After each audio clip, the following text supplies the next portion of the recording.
નમસ્કાર, આપ જોઈ રહ્યા છો JKS ગુજરાતી. વાત કરતું કેશોદના બાલાગામ વાડી વિસ્તારમાં ફૂડ પોઈઝનિંગ 6 લોકોને થઈ છે અસર. સમગ્ર વાત કરીએ તો કેશોદના બાલાગામે બોરિયાવાડી વિસ્તારમાં જમણવાર બાદ ફૂડ પોઈઝનિંગની અસર જણાઈ આવતા જ તાત્કાલિક 108 એમ્બ્યુલન્સ મારફતે કેશોદ સિવિલ હોસ્પિટલમાં લાવવામાં આવ્યા હતા. તમામ 6 દર્દીઓને પ્રાથમિક સારવાર આપવામાં આવી હતી અને 4 લોકોને ફૂડ પોઈઝનિંગની વધારે અસર જોવા મળતા જૂનાગઢ સિવિલ હોસ્પિટલમાં ખસેડવામાં આવ્યા હતા.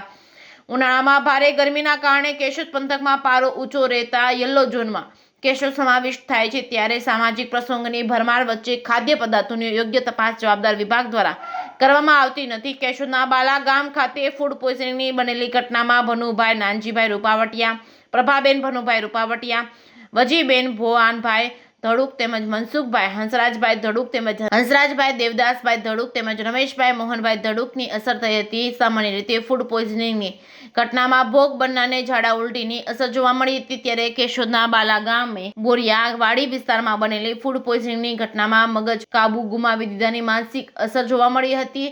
કેશોદ નગરપાલિકા વિસ્તારમાં ફૂડ પોઈઝનિંગના ઇન્સ્પેક્ટરની જગ્યા વય મર્યાદાથી ખાલી પડ્યા બાદ પ્રવર્તમાન સરકાર દ્વારા નવી ભરતી બઢતીમાં જગ્યા રદ કરી આપવામાં આવતા જાહેરમાં વેચાતા ખાદ્ય પદાર્થોનું યોગ્ય પરીક્ષણ કે તપાસ કાર્યવાહી કરવામાં ન આવતા માનવ જીવન પર જોખમ વધી રહ્યું છે. ત્યારે કેન્દ્રીય આરોગ્ય મંત્રી આ વિસ્તારમાં લોકસભાની ચૂંટણી લડી રહ્યા છે તો આ વિસ્તારમાં મતદારોને આરોગ્યની ચિંતા કરી ભવિષ્યમાં કોઈ મોટી ઘટનામાં નિર્દોષ મતદારો ભોગ બને તે પહેલા જ હકારાત્મક અભિગમ અપનાવવામાં આવશે કે કેમ એ તો હવે આવનારા દિવસોમાં જ ખબર પડશે.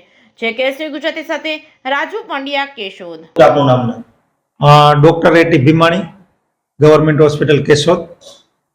આજરોજ હોસ્પિટલ ખાતે બાલાગામના બોરિયા વિસ્તારમાંથી 6 લોકોને 108 મારફત કેશોદ હોસ્પિટલ ખાતે લાવવામાં આવેલા હતા.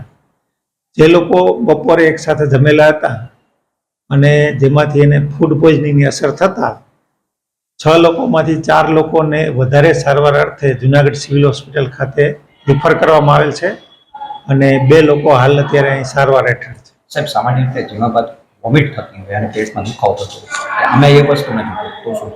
તમામ કેસની અંદર મોટાભાગના કેસમાં ફૂડ પોઈઝનિંગમાં ઝાડા અને ઉલટી હોય છે. આ કેસમાં સાથે માનસિક અસર જોવા મળેલ હતી. જે લોકો મેન્ટલ જેનું સ્ટેટસ છે ઓલ્ટર્ડ બિહેવિયર જોવા મળેલું હતું, જેને અમે વધારે સારવાર માટે ફિઝિશિયન ઓપિનિયન માટે જૂનાગઢ સિવિલ હોસ્પિટલ ખાતે મોકલેલ છે.